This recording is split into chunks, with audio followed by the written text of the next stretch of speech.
Contoh, tahun 2020, ya kalau kita lihat tahun 2020 itu cukup challenging ya. Dalam satu bulan kita punya IHSG drawdown hampir 35%-an. Bank BCA, Bank BRI, itu semua defensive stock, tapi kita pada saat kita beli di bulan awal Maret 2020, karena terjadi PSBB dan PPKM, mungkin kita bisa menderita floating loss itu sekitar 30%, 35%, seperti itu. Nah, tapi yang tadi saya bilang, yang namanya market itu sama aja kayak kita punya badan. Kadang lesu, kadang sakit, tapi pasti sembuh seperti itu. Pasti sembuh sehingga apa? BBCA sempat all time high sekarang, seperti itu.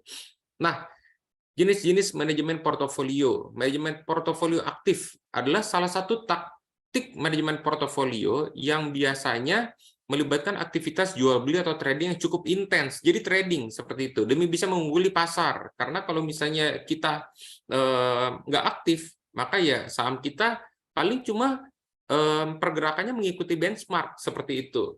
Tapi ada juga manajemen portofolio pasif. Sering disebut sebagai manajemen reksadana indeks. Tujuan dari manajemen portofolio pasif adalah untuk bisa menghasilkan keuntungan yang sama dengan indeks tertentu yang dijadikan acuan. Nah, bedanya apa? Bedanya adalah portofolio aktif untuk bisa di-manage sama orang-orang yang udah paham market, paham teknikal, paham fundamental, dan juga punya waktu seperti itu. Tapi kalau manajemen portofolio pasif, ini untuk para investor yang mungkin tidak punya waktu. Jadi dia cuma melihat suatu indeks tertentu LQ45, portofolionya apa aja. Udah gitu kisaran besaran portonya terhadap IHSG berapa-berapa. Oke, saya pasang sama kayak LQ45 atau IDX 30 atau Sri Kahati seperti itu. Sehingga apa? Ya, dia investasi sesuai dengan indeks, ya kan, mengikuti indeks. Dia juga satu, nggak boros waktu, nggak boros pikiran, seperti itu. Karena kalau misalnya dia udah punya porto yang bagus, mengikuti indeks, ya kan, mirroring to IHSG, maka dia bisa punya waktu untuk mengerjakan suatu hal yang lain, seperti itu. Nah, ini compounding growth versus compounding risk. Kalau kita pengennya kan, kita punya untung, kita trading lagi. Kita punya untung, kita lipat lagi. Kita punya untung, kita trading lagi. Sehingga terjadi efek bola salju. Itu yang kita inginkan. Tapi sometimes kita kadang lupa kalau misalnya kita melakukan efek bola salju, maka ada juga compounding risk. Contoh, pada saat kita punya saham mungkin di harga 1.000 udah untung 50%, ya kan, jadi 1.500. Tapi pada saat rugi katakanlah 30%, maka 1.500-nya itu udah punya nilai, sebentar saya hitung.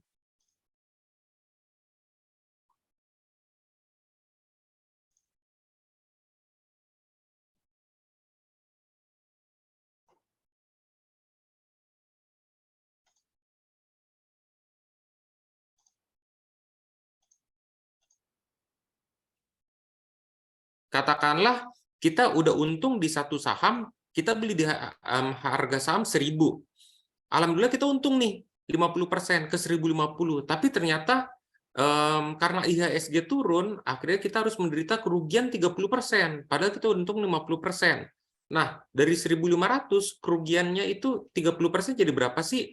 Nah, 1.500 dikali 0,7 aja, nilainya sekarang tinggal 1.050. Jadi untungnya cuma sedikit, seperti itu. Itulah yang namanya compounding risk, seperti itu. Jadi, contoh seorang investor berinvestasi di aset yang punya return tinggi, atau kita bilang saham, dan dalam waktu 4 tahun, sampilannya memberikan return 70%. Dia investasi 100 juta pada saham ABCD di harga 1.000 per lembar. Kemudian harga sahamnya melonjak jadi 1.700 per lembar saham, sehingga dana investor tersebut menjadi 170 juta. Namun saat COVID melanda, saham tersebut terjadi panic selling sehingga turun 45%. Dari 1.700 turun 45%, maka jadi 935 rupiah per lembar saham. 100 juta dibagi 1.000 rupiah sama dengan 100.000 lembar saham yang dia punya.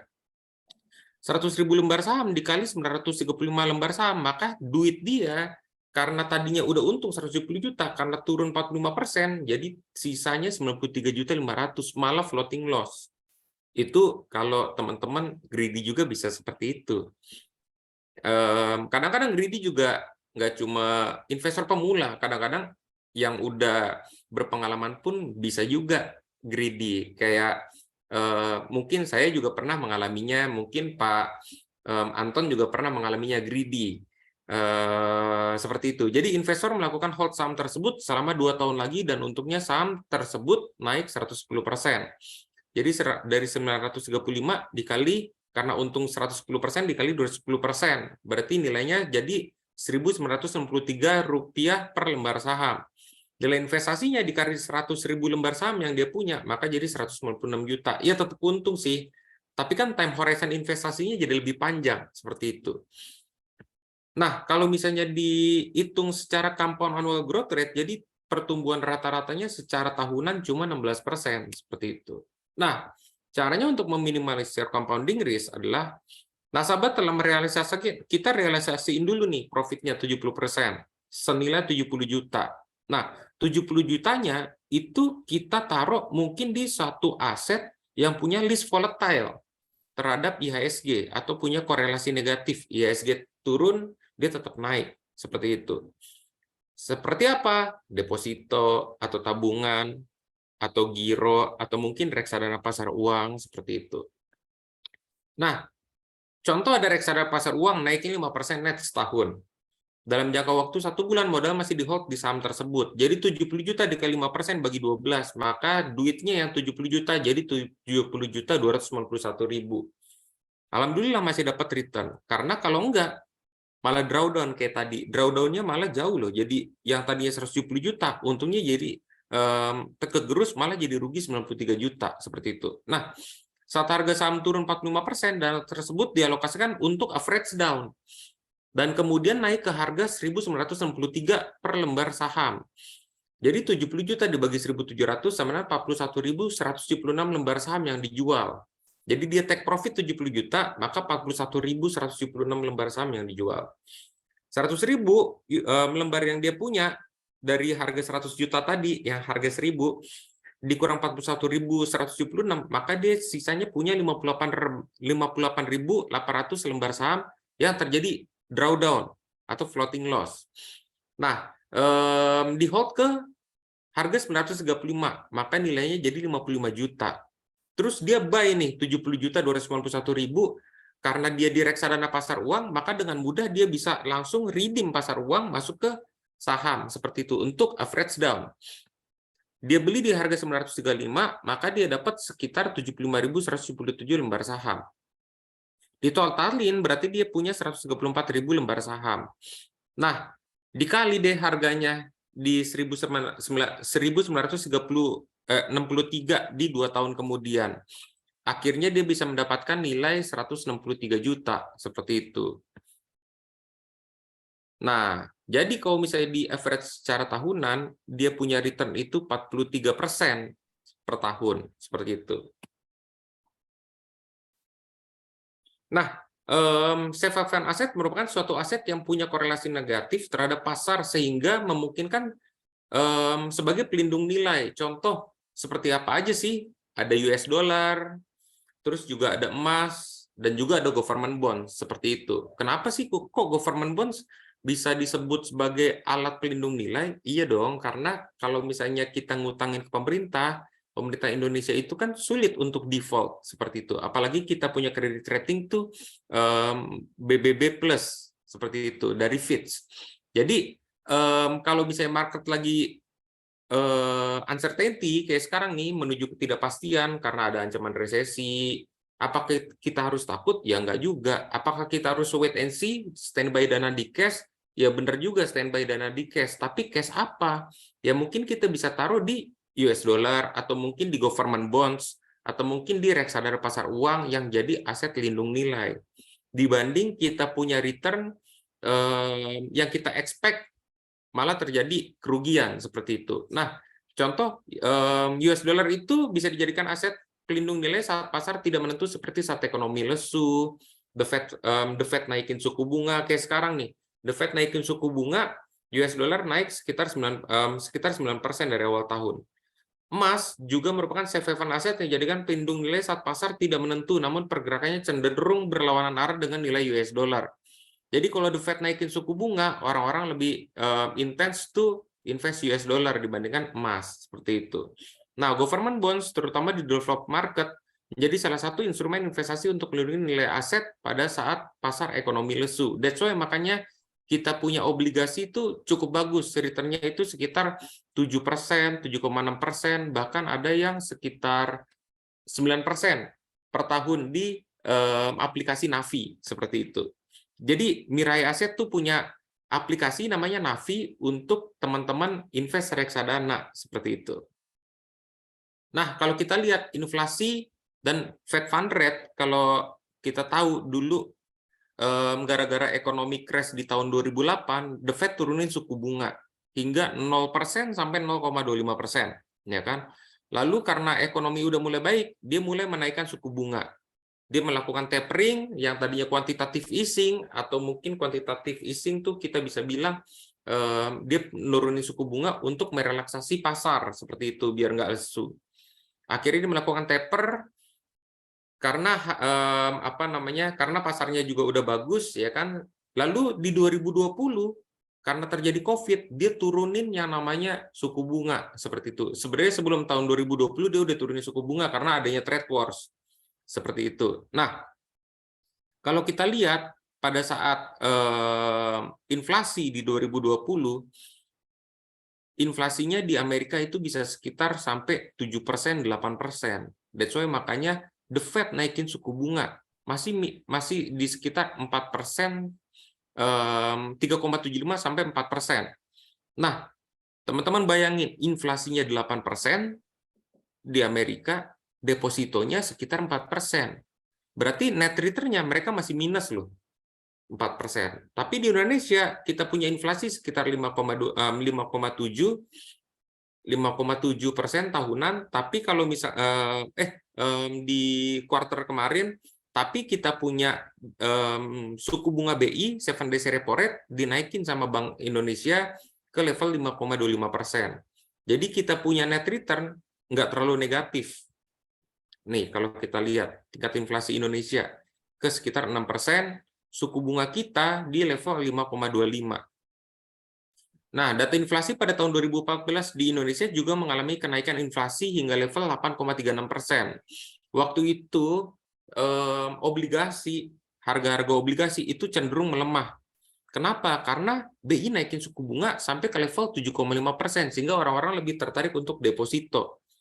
Seperti itu. Setelah tingkat inflasi bisa dikendaliin di tahun 2015, akhirnya BI rate turun ke level 3% sampai 4,5%. Dengan ekspektasi inflasi kita di sekitar 3,5% sampai 4,5% juga. Barulah BI memberikan relaksasi kelonggaran suku bunga. Namun BI harus memperhatikan juga suku bunga The Fed agar mata uang rupiah tidak mengalami pelemahan signifikan, seperti itu. Setelah masa pandemi, BI kembali menaikkan suku bunga ke level 5,25% karena inflasi di Indonesia yang tinggi dan untuk menyeimbangkan kenaikan suku bunga The Fed. Nah, contoh gini loh, kenapa BI naikin suku bunga? Kalau misalnya katakanlah kita stay di 3%, ya kan, ternyata The Fed naikin suku bunga sampai 4,5%, investor asing tuh melihat, wah, saya taruh di emerging market, masa saya cuma dapat sekitar 3%-an?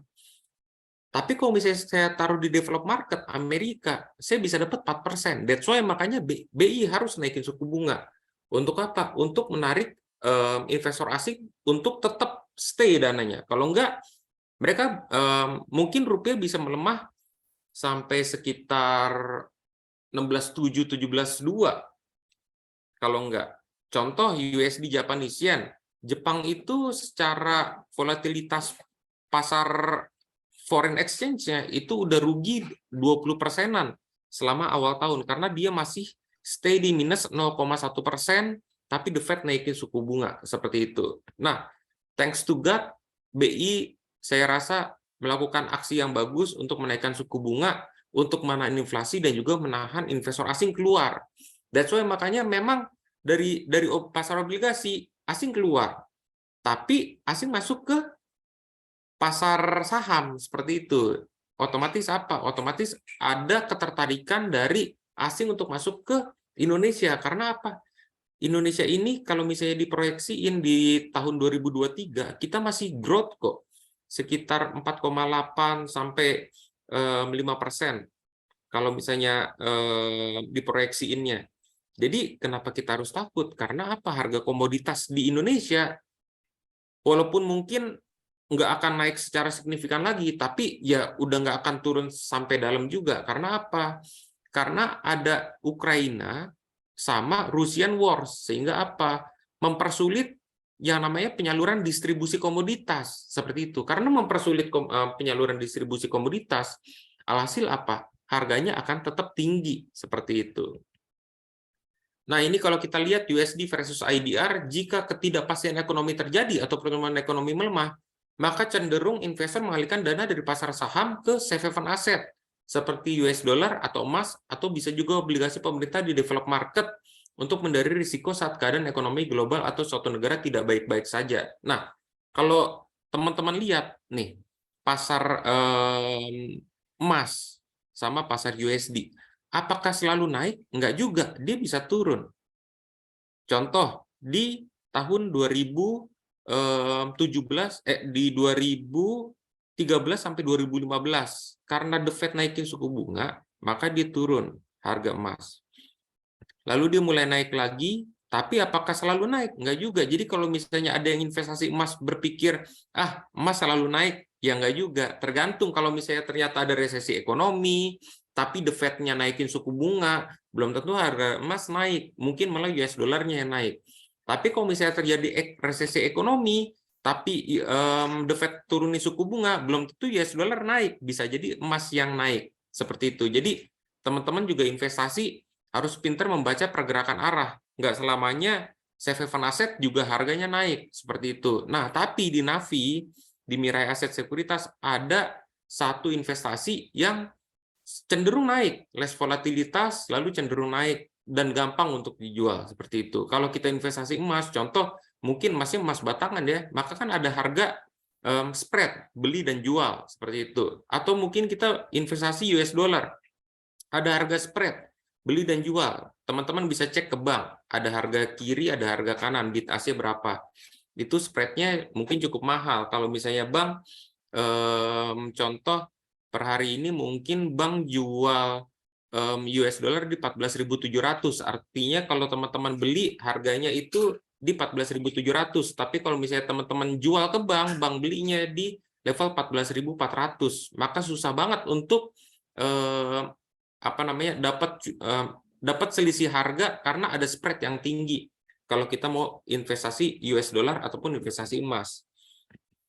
Seperti itu. Nah, yang paling bagus apa? Mungkin kita ada salah satu instrumen yang bisa jadi aset lindung nilai pada saat market volatil, atau mungkin Bapak dan Ibu atau ada investor yang mungkin belum terbiasa psikologi tradingnya menahan drawdown, atau mungkin nggak rela buat cut loss tapi udah terlalu dalam, ya akhirnya trauma untuk main saham. Ya kita bisa coba reksadana pasar uang. Nah, reksadana pasar uang ini memiliki underlying aset, yaitu deposito perbankan, surat utang yang jangka waktu di bawah 1 tahun, bisa pemerintah, bisa juga perusahaan, atau instrumen pasar uang lainnya tanpa locking period dan return net.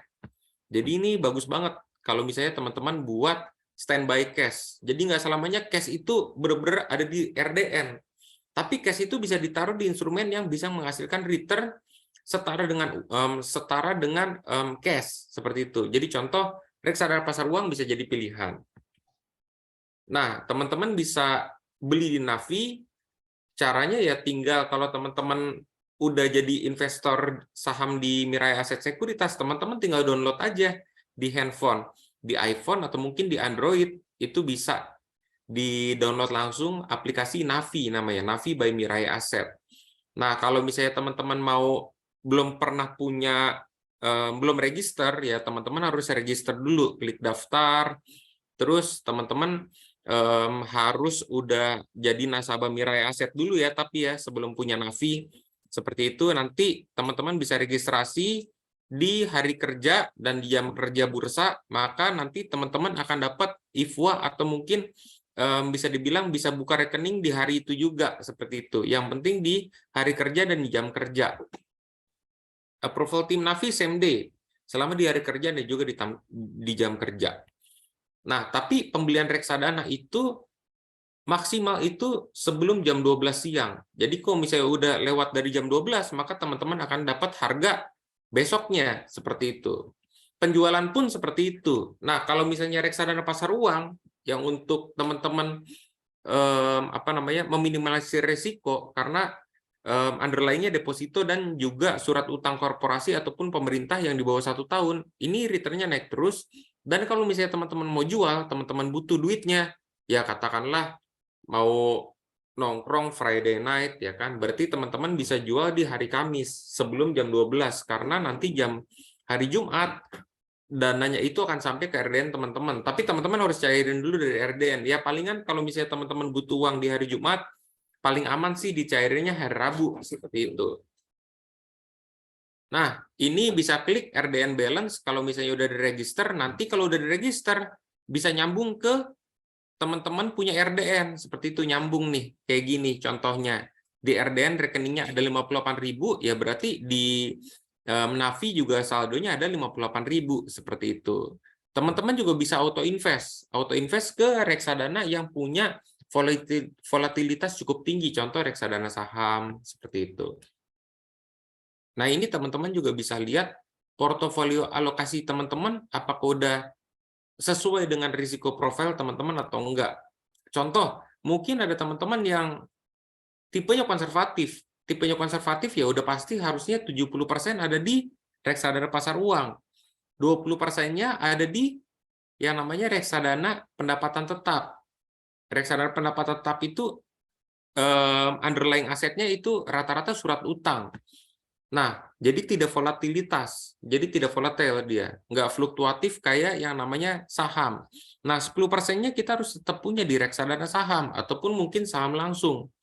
Kenapa? Karena kalau misalnya katakanlah kita terlalu konservatif atau terlalu defensif, maka kita nggak bisa dapat yang namanya accelerate growth atau percepatan return, seperti itu. Contoh, ada orang deposito terus dengan return 2% setahun, belum dipotong pajak, ya kan? Saya mau deposito aja deh, tapi pasar saham lagi bagus, ekonomi lagi bagus nih. Nggak cuma lokal, tapi global juga lagi bagus. Katakanlah di 2021 lah masa pemulihan. Jadi cuma dapat 2%. Tapi yang investasi saham, ataupun investasi reksadana saham, mungkin bisa dapat kayak IHSG naik, 17%, 15%, seperti itu. Jadi alokasinya mungkin kalau misalnya market saham lagi bagus, bisa 30% di reksadana pasar uang, 70% di saham, ataupun di reksadana saham, seperti itu. Sehingga apa? Kita dapat return yang bisa punya percepatan gitu. Yang tadinya kita proyeksi, saya punya return itu setahun 7%, 6%, udah happy lah. Yang penting saya setara sama BI rate, seperti itu. 7 days repo rate, saya udah udah happy. Ternyata ekonomi lagi bagus. Ya udah deh, saya taruh deh sekitar 70% di reksadana saham. 70% kalau misalnya katakanlah naik 15%, maka dari secara total portofolio itu katakanlah 30%-nya naik sekitar di reksadana pasar uang 5%. 70%-nya naik sekitar 15%. Totalnya kan dari 100% dana teman-teman mungkin udah naik sekitar 108% atau mungkin 110%, seperti itu. Karena ada posisi di reksadana saham ataupun di saham yang naik 15% setahun, seperti itu. Nah, biaya-biaya reksadana, biayanya apa aja sih? Nah, ada manajemen fee, ada custodian fee.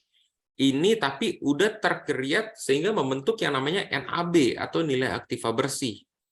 Nah, yang kita nggak mau apa? Yang kita nggak mau adalah pada saat kita beli reksadana, kita kena subscription fee, ataupun redemption fee, ataupun switching fee, seperti itu. Jadi, intinya kalau misalnya katakanlah kita beli reksadana di agen penjual yang katakanlah mengenakan fee lah 1%.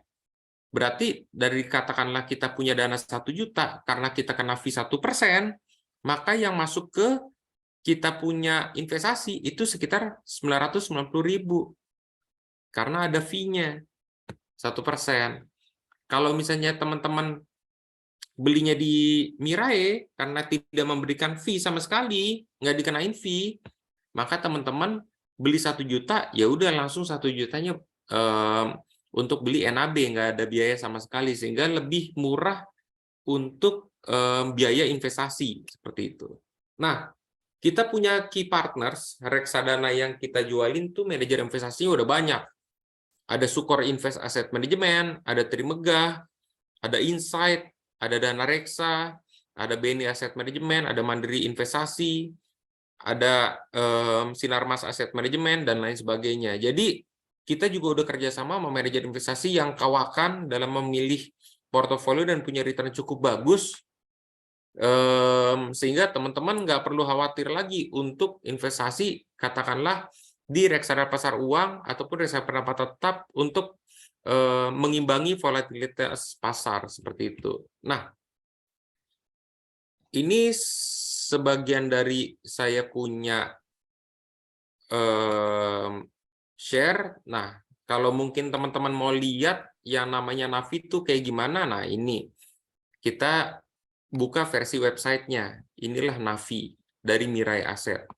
Nah, ini ada reksadana pasar uang dari Insight Money, return-nya 5% per tahun. Nah, mungkin ada teman-teman yang bilang, saya dapat deposito di bank A lah, 5%. Nah, kalau misalnya kita tahu, yang namanya deposito itu, yang 5% itu belum dipotong pajak, jadi gross. Pajaknya berapa sih? Kalau teman-teman tahu, pajaknya 20%. Jadi sebenarnya ada 5%, dipotong pajak 20%, teman-teman netnya cuma dapat 4%. Seperti itu. Lalu mungkin untuk teman-teman yang khawatir riba lah, dan lain sebagainya, ini kita ada Insight Money Syariah, return-nya 4,61% setahun. Lalu kita ada Capital Money Market, ada 4,46%, ada Sukor Invest Money Market yang punya AUM paling tinggi 9,4 triliun. Lalu ada reksadana Megadana Cash. Jadi kalau teman-teman tahu di sini kita punya reksadana pasar uang, semua return-nya lebih tinggi dari deposito semua. Apalagi dari tabungan berjangka. Jadi nggak usah ragu-ragu lagi untuk investasi reksadana di Mirai Aset Sekuritas. Tinggal klik Navi aja kok. Download Navi, lalu register, nyambung ke RDN Balance, maka teman-teman bisa menikmati fasilitas yang bisa dibilang less risk, tapi bisa mengembangkan return seperti itu, setara dengan cash, yaitu reksadana pasar uang. Di sini juga di Navi ini ada indeks saham dari luar negeri. Jadi kalau misalnya teman-teman mau ngelihat, apakah Dow Jones hari kemarin naik atau turun, ini bisa dilihat juga, banyak berita-beritanya, harga komoditas juga ada. Sebentar. Harga komoditas juga ada copper, ada gold, ada silver, ada natural gas, ada crude oil. Lalu ada berita-berita juga. Jadi teman-teman kalau misalnya katakanlah butuh insight, saya butuh reksadana apa ya? Ini ada di berita-berita. Seperti itu. Reksadana apa yang kalau misalnya katakanlah menunggu rilis Sinterklas 1 Januari efek, kita lebih baik investasi di reksadana apa. Terus reksadana pendapatan tetap jadi juara di pekan terakhir November. Pelaku pasar mencermati kebijakan The Fed, investor reksadana bisa memilih portofolio investasi di mana, seperti itu. Jadi amat sangat lengkap, atau teman-teman sendiri bisa tanya sama investment spesialisnya, atau tanya ke Pak Anton, atau tanya ke saya. Lebih baik saya dengan tipe risiko profil yang seperti ini, untuk investasi berapa lama, saya investasinya di reksadana apa ya, atau reksadana saham apa, seperti itu.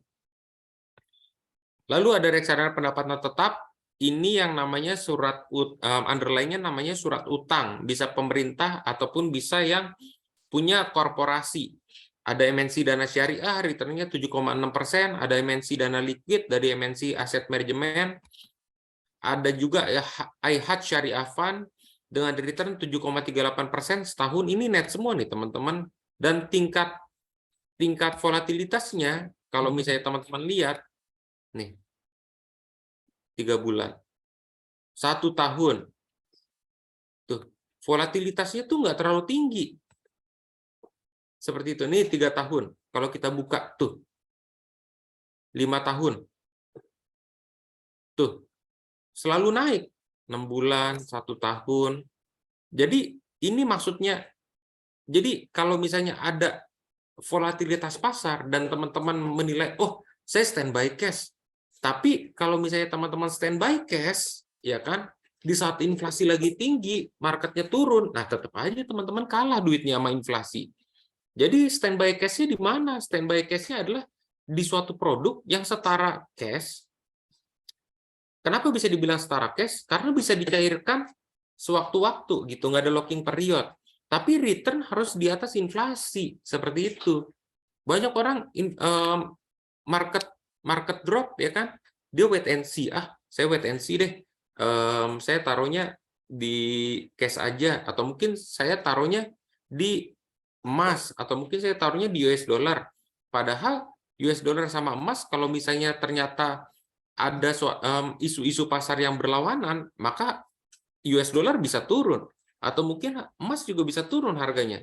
Emas itu tertinggi harga di level 2070 per troy ounce US dollar waktu Ukraina dan Rusia awal-awal perang.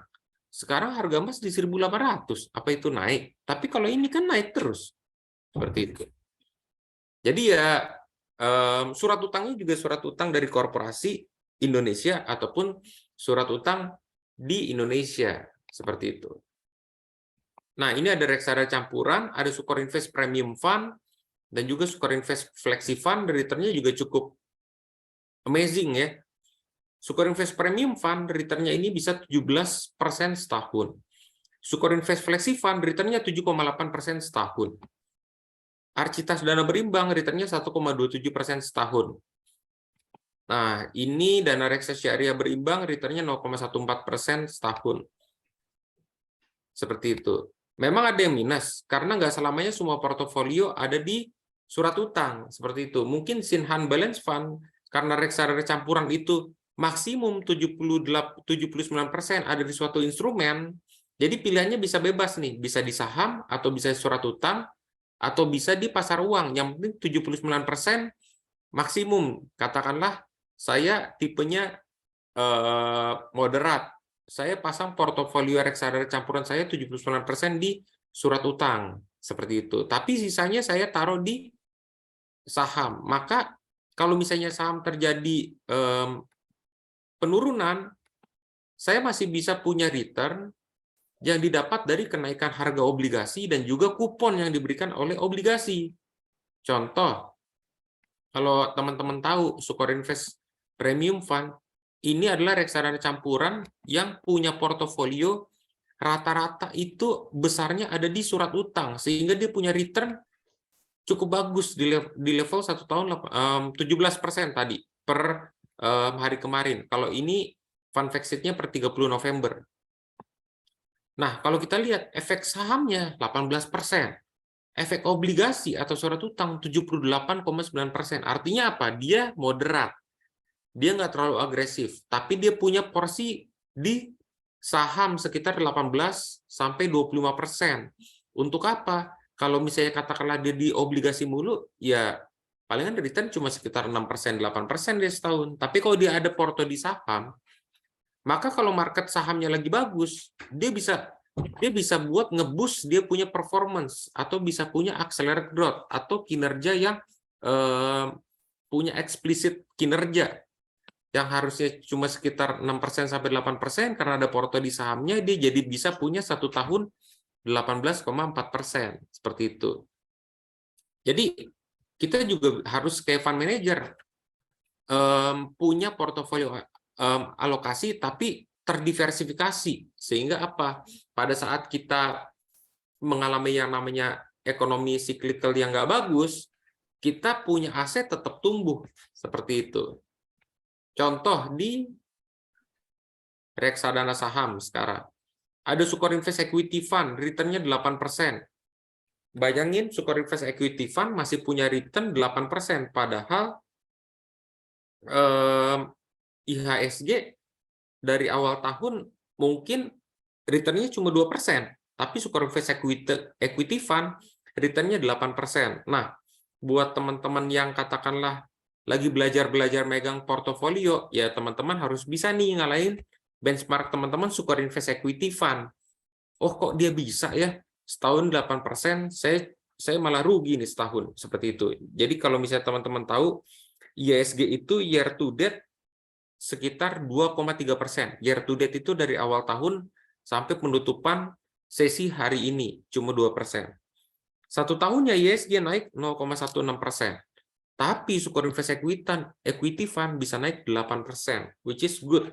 Karena apa? Bisa ngalahin IHSG, seperti itu. Terus ada juga yang namanya reksadana indeks. Reksadana indeks ini yang mengacu kepada indeks fund. Jadi contoh indeks apa nih yang lagi bagus? Ada indeks Rikahati. Nah, indeks Rikahati ini jadi bisa buat teman-teman punya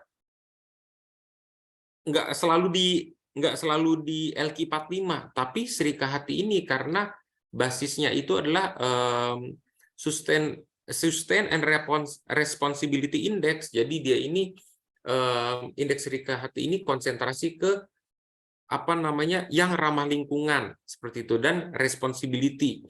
Jadi CSR dan CSR-nya juga banyak seperti itu. Nah, ini dia punya return sekitar 11,79%. Yang punya Insight Allianz itu di 9,6%. Kenapa sih kok bisa begitu? Karena kalau indeks Rikahati, perusahaan-perusahaan yang menetapkan kebijakan ramah lingkungan, terus juga apa namanya responsibel terhadap lingkungan juga, itu ya kan nggak semuanya gitu. Mungkin cuma sedikit. Nah, jadi kalau misalnya LQ45 itu kan kadang-kadang bisa sahamnya ada yang keluar, ada yang masuk. Kalau ini kecenderungan perusahaan yang menerapkan social responsibility ya itu aja, sehingga apa? Sahamnya selalu naik seperti itu. Nah, paling itu sih sebenarnya yang saya mau share. Jadi intinya kita harus diversifikasi aset karena yang namanya saham itu nggak selamanya punya expected return sesuai dengan harapan kita. Kadang-kadang bisa terjadi depresi ekonomi atau mungkin resesi ekonomi. Kadang-kadang kalau misalnya ternyata ada event-driven kayak COVID waktu itu, atau mungkin bisa dibilang penjarahan kayak tahun 98, nah itu ekonomi bisa turun tuh IHSG seperti itu. Nah, tapi kita nggak perlu khawatir terhadap resesi ke depan. Kenapa? Karena resesi ke depan itu ya istilahnya apa ya? Saya cuma 2 kali takut investasi saham tuh tahun 98 sama tahun 2020. Kenapa? Karena economic shutdown. Tahun 98, wah penjarahan di mana-mana, ya kan? Terus ya pasar istilahnya banyak ekonomi bangkrut lah, karena pasar nggak jalan. Tahun 2020 juga ekonomi shutdown. Kenapa? Karena ada PSBB ketat sama PPKM. Nah, saya takut tuh waktu pas 2020 invest di saham waktu itu. Jadi saya alihin ke pasar uang dulu. Saya lihat area demand-nya di mana ya. Kalau misalnya terjadi retracement berkali-kali, baru saya mulai beli seperti itu. Jadi saya taruh di reksadana pasar uang untuk apa? Untuk saya punya kesempatan buying the dip, buying at the bottom, ISG-nya di mana? Kelihatannya dari mana sih? Kelihatannya dari pada saat di harga support terjadi price action untuk selalu menolak harga support itu, seperti itu. That's why makanya kalau saya rasa di tahun 2023-2024 ya kita nggak perlu panik karena ya ekonomi berjalan seperti biasa. Hanya terjadi perlambatan aja, nggak ada economic shutdown seperti itu. Jadi stay investing, tetap tenang, dan juga tetap diversifikasi seperti itu. Mungkin ada tambahan Pak Anton? Oke, terima kasih Pak Vicky, sangat bagus sekali ya materinya malam hari ini. Jadi memang saya tarik kesimpulan di sini pentingnya teman-teman untuk diversifikasi aset ya.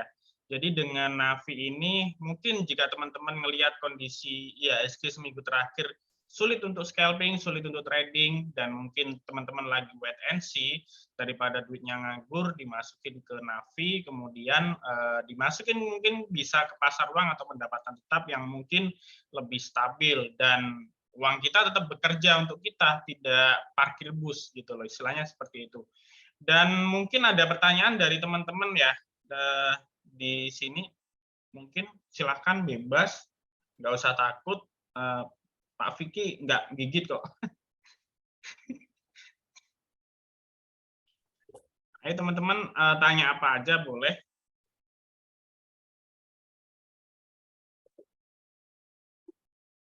Kalau mau tanya teknikal bisa ke Pak Anton. Pak Anton itu jago banget tuh teknikalnya. Bisa aja nih Pak Vicky. Oke, gimana, ada yang tanya nih? Ada yang tanya teman-teman? Kalau nggak ada yang tanya, saya yang tanya nih nanti. Wis. Siap. Galak bener. Ayo teman-teman silahkan. Atau mungkin materi dari Pak Vicky kecepatan, atau mungkin ada yang nggak tahu. Nah, ini ada yang tanya nih. Mas Vicky izin bertanya terkait reksadana yang rekomendasi terkait untuk tahun 2023 apa ya? Terima kasih sebelumnya. Oke, monggo Pak Vicky bisa langsung jawab. Oke, terkait tahun 2023. Sebenarnya saya ada satu reksadana yang sebenarnya jadi andalan saya buat investasi. Apa itu? Ya, ini iHeart Syariah Fund.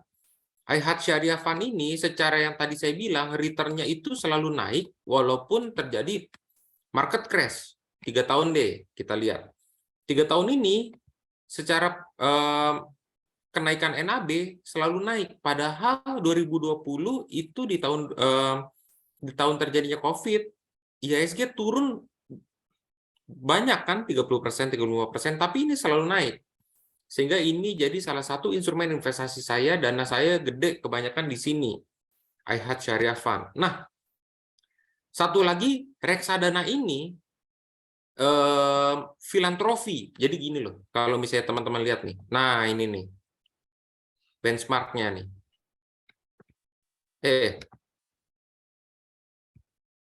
Nah, di 2005 dia naik terus. Nah, ini kalau teman-teman lihat di 2020 dia mungkin hanya terjadi penurunan sedikit, terus dia mulai naik lagi terus sampai 2022 terus naik terus ya kan. Nah, kenapa di 2012, 2013, 2014 terjadi penurunan? Ya tadi BI naikin suku bunga ke level 7,5%, sehingga orang-orang lebih suka investasi di deposito dibandingkan di surat utang. Karena apa? Surat utang returnnya 8%, ada yang 9%, ada yang 7%. Nah, setara dong sama saya taruh deposito, sehingga orang-orang investor lebih senang untuk taruh deposito aja deh, nggak ada resiko penurunan harga. Tapi kalau di surat utang kita ada opportunity dapat capital gain dan juga dapat kupon seperti itu. Nah, that's why makanya waktu di 2013, 2014 ini karena BI naikin suku bunga sampai level 7,5%, orang-orang deposito. Artinya apa? Kalau deposito lebih bagus di reksadana pasar uang seperti itu. Tapi kalau misalnya di tahun 2023, saya rasa nggak mungkin yang namanya The Fed naikin suku bunga terus. Kenapa? Kalau The Fed naikin suku bunga terus, maka ekonomi di Amerika bisa ancur-ancuran. Dan BI juga nggak mungkin naikin suku bunga terus. Kenapa? Karena ekonomi di Indonesia bisa lesu. Apalagi yang namanya BI naikin suku bunga, maka suku bunga kredit yang akan naik duluan. Sehingga apa? Orang-orang gimana mau ekspansi bisnis kalau suku bunganya naik seperti itu. Nah, jadi salah satu pilihannya adalah iHeart Syariah Fund. Selain itu, selain iHeart Syariah Fund bagus, maksudnya selain iHeart Syariah Fund bagus, dia ini punya tujuan investasi mendapatkan pengembalian investasi yang stabil dan meningkat dalam jangka panjang dan tetap mempertahankan nilai modal investasi yang sesuai dengan syariah dengan mengacu kepada peraturan yang dikeluarkan oleh Dewan Syariah Nasional Majelis Ulama Indonesia. Dan dia punya manajemen fee, atau katakanlah kita investasi reksadana nih.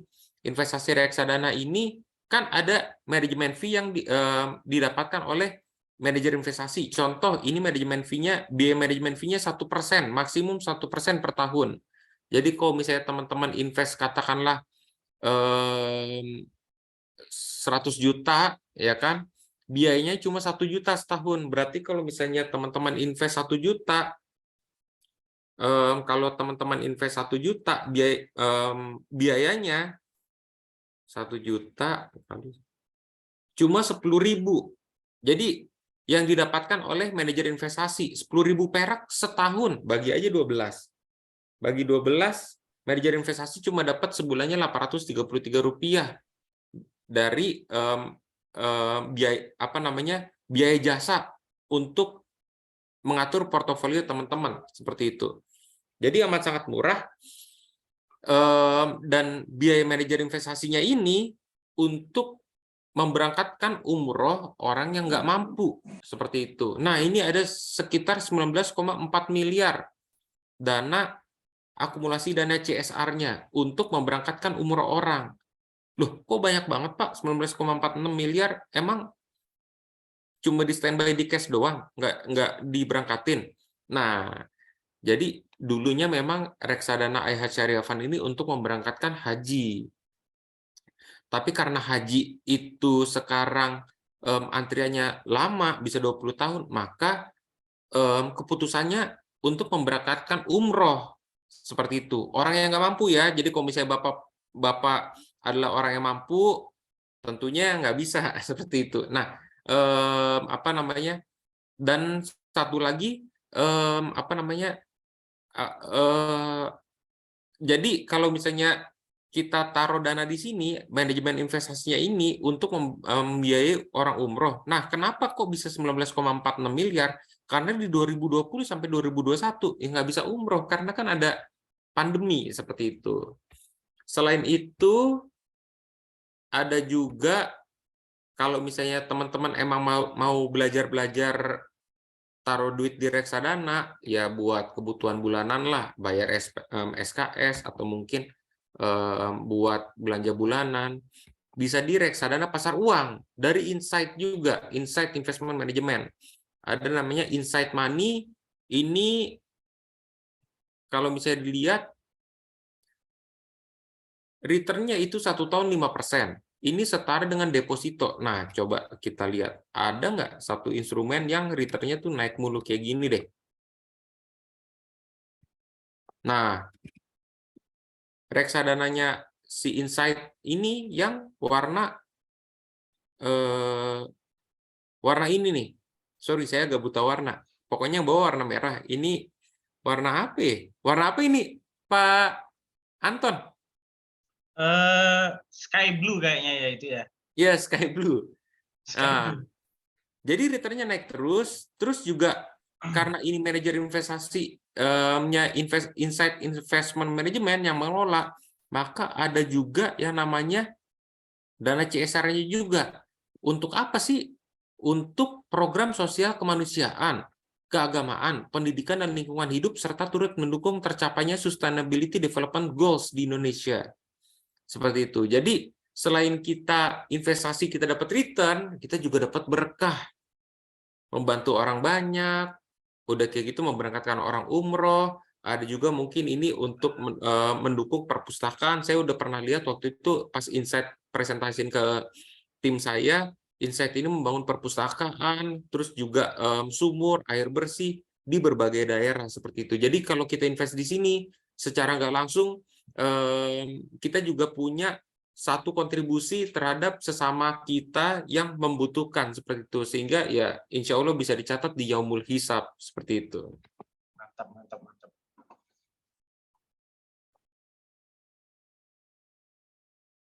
Paling itu jadi reksadana yang cukup bagus untuk 2023.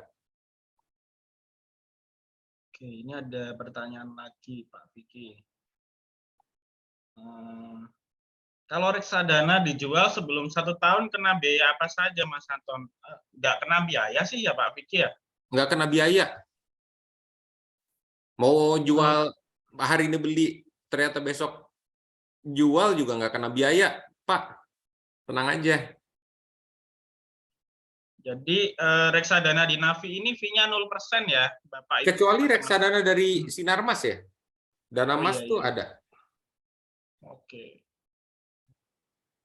Ada pertanyaan lagi Mas, mau tanya untuk diversifikasi porto, untuk yang reksadana satu jenis saja atau beberapa jenis, di samping dari punya saham? Ini Tergantung.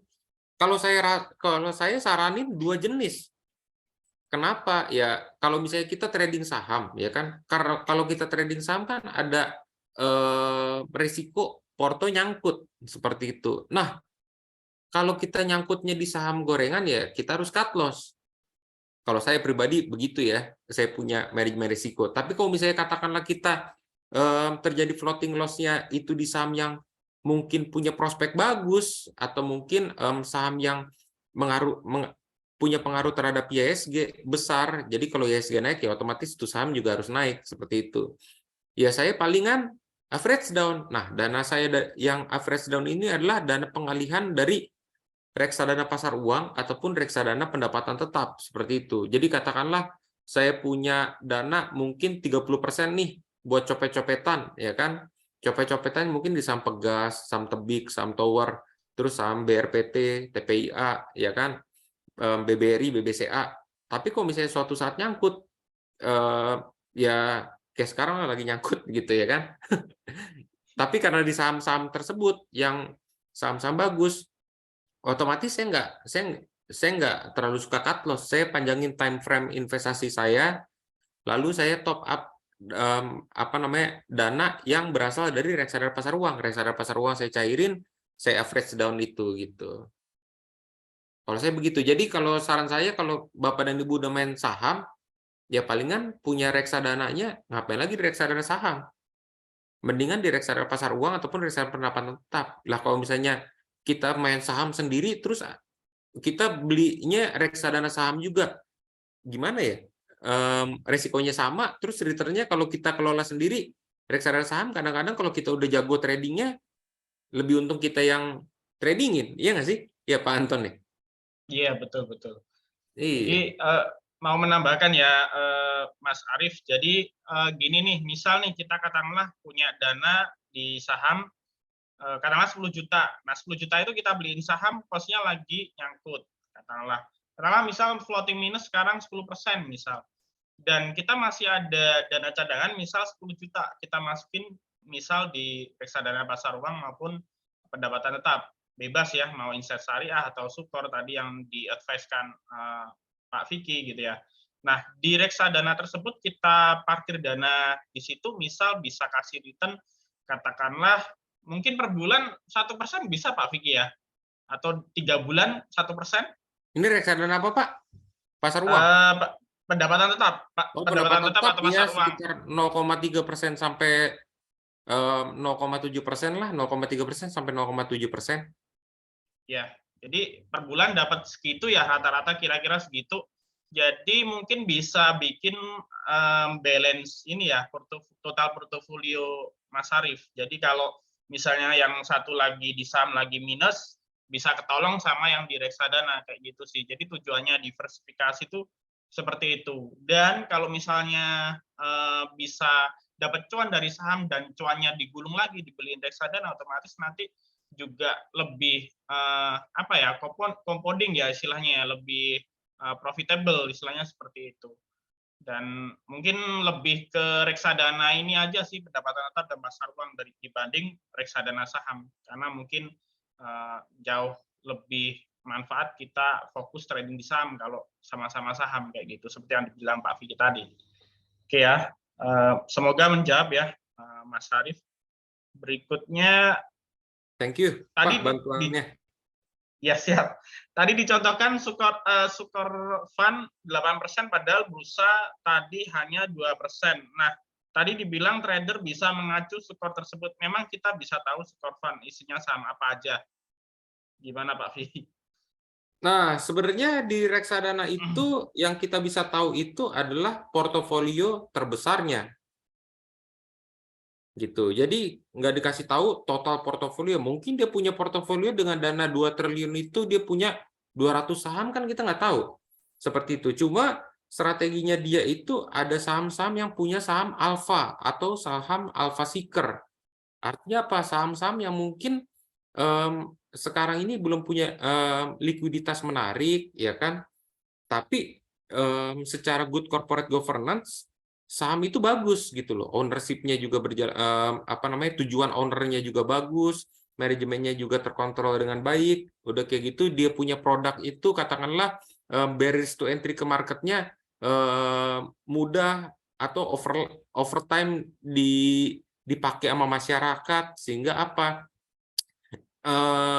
Ya dia bisa aja investasi ke saham tersebut pada saat mungkin laba ruginya masih belum terlalu bagus seperti itu. Contoh, waktu itu saya pernah ketemu tim Sukor, dia investasi di saham Bumi waktu saham Bumi ada di harga 50. Nah, kita lihat aja deh. Kita buka lagi ya. Share. Mana sih si Sukor? Nah, nih Sukor Invest Equity Fund.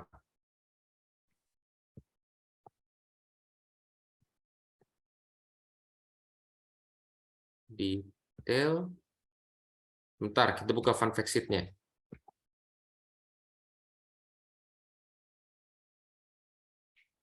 Nah, ini dia Sukor Invest Equity Fund.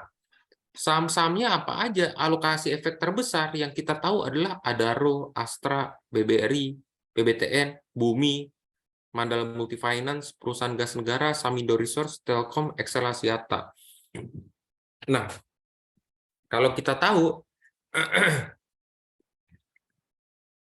portonya ini, tapi kita tahu nggak alokasinya berapa persen dari portonya? Yang enggak, dia nggak akan kasih tahu seperti itu. Maksud saya, tapi dia punya portofolio alfa. Artinya apa? Portofolio alfa itu adalah portofolio yang, contoh nih Samindo Resource, secara liquidity nggak bagus, tapi mungkin dia ngelihat ada kecenderungan harga komoditasnya akan naik, sehingga apa? Perusahaannya bisa punya kenaikan harga mungkin 50% sampai 100% ke depan. Maka dia udah buying the dip di bawah, sehingga pada saat ternyata laporan keuangannya memang bagus, harga sahamnya naik, dia punya harga di paling bawah seperti itu. Bumi waktu itu dia beli kata investment spesialisnya namanya Taufan, dia itu beli di harga 50 malah. Karena dia tahu ada yang utang itu mau dijadiin JWK sama Salim. Jadi dia itu bisa beli di harga bawah seperti itu. Nah, maksud saya adalah kalau misalnya katakanlah kita punya porto di saham, totalnya ini kan si Sukor Invest ini maksimum itu 10% di satu saham. Jadi Adaro Energi maksimum 10%. Kalau ternyata Adaro-nya naiknya 100%, ya dia tetap udah harus buang-buangin gitu loh. Nah, kita ini kan beli beli saham itu kan nggak ada ininya, nggak ada peraturan dari OJK kan, kita maksimum berapa persen, sehingga apa? Harusnya kita bisa punya return yang lebih menarik daripada si Sukor. Maksud saya gitu. Jadi katakanlah Sukor Invest dengan portofolio banyak nih 200 saham, ya kan? Artinya apa? Terdiversifikasi. Maksimum 10%. Artinya dia nggak boleh beli satu saham yang dia tahu sebenarnya mau naiknya gila-gilaan. Lah kalau misalnya teman-teman beli saham Bumi, mungkin returnnya udah naik mungkin sekitar 100% sendiri, atau mungkin beli saham BP sendiri dari awal tahun mungkin naiknya udah sekitar 200% sendiri gitu loh maksudnya. Jadi kita belajar dari si manajer investasi ini untuk bisa ngalahin si manajer investasi ini kelola dana seperti itu.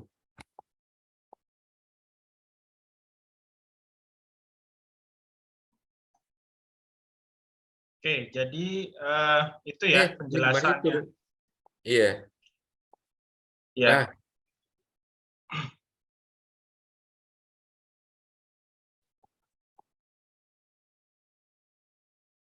Oke, udah ya Pak Vicky berarti ya? iya, siap. Ya, jadi itu ya penjelasan dari Pak Vicky. Thank you Jadi Pak Doyong istilahnya pulsanya. Oh iya.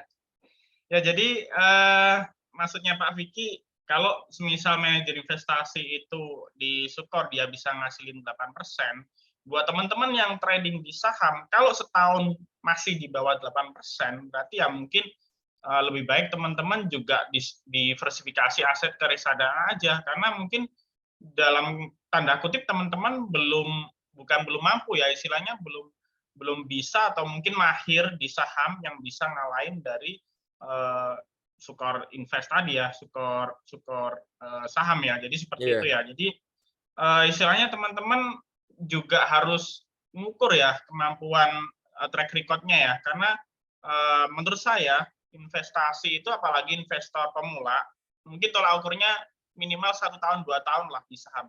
Kalau misalnya teman-teman udah 1 tahun sampai 2 tahun di saham dan di saham hasilnya at least total 2 tahun masih overall masih minus, berarti ya ada yang perlu ditanyain gitu loh, istilahnya tanda tanya gitu loh, teman-teman harus mungkin berbenah untuk mencoba instrumen investasi di reksadana. Ya tentunya dengan harapan bisa membuat balance portofolio teman-teman di saat kondisi market lagi sepi. Kayak gitu ya mungkin kesimpulannya. Iya, benar. Kira ada pertanyaan lagi mungkin dari teman-teman?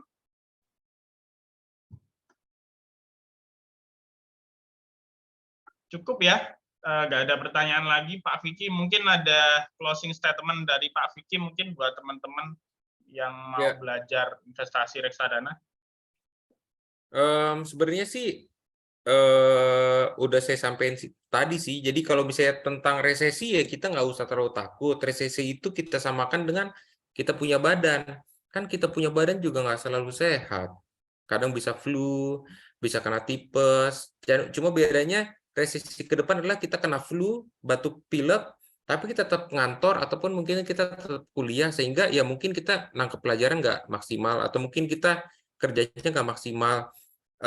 Bukan berarti kita yang tipes tapi harus dirawat di rumah sakit. Artinya ekonomi di 2023 nggak shutdown seperti itu. Jadi kita tetap harus investasi. Nah, kalau misalnya teman-teman juga apa namanya terlalu serak gimana ya greedy lah, maksudnya mau di compound terus, artinya ego lah, serakah. Ya kita juga harus lihat juga marketnya lagi bagus apa enggak, karena kalau misalnya market lagi nggak bagus maka kita ada baiknya diversifikasi ke aset yang setara kas. Tadi saya bilang bisa reksadana pasar uang atau pendapatan tetap seperti itu, karena safe haven aset di kenyataannya US dollar atau emas nggak selamanya harganya selalu naik, tapi kita punya reksadana pasar uang dan reksadana pendapatan tetap harganya cenderung naik dan turunnya juga nggak lama seperti itu, turunnya tipis tapi dia returnnya tetap naik seperti itu sih paling. Oke, terima kasih Pak Vicky.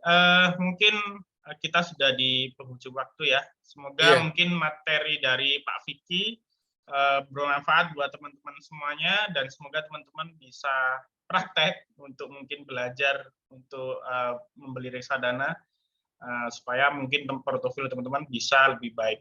Oke, akhir kata saya dan Pak Vicky mungkin undur diri ya, pamit dulu. Terima kasih atas perhatian teman-teman. Assalamualaikum warahmatullahi wabarakatuh. Waalaikumsalam warahmatullahi wabarakatuh. Thank you teman-teman.